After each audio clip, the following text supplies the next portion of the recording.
ஜோதியே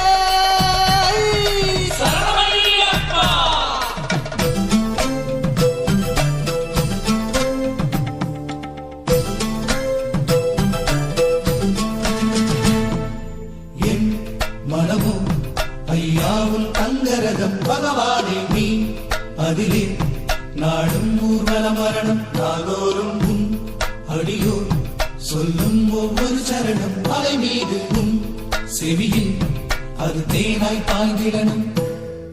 தக தக தக தக தக தங்க கூரை அணிந்தாலும் துளசி மாலை அணிந்தாலும் ஐயனோ சபரிமலை மேல் இருப்பது தியான நிலை. அலை அலை அலை அலை கடல் போல பொங்கி வழிந்தாலும் பக்தர் பொங்கி வழிந்தால்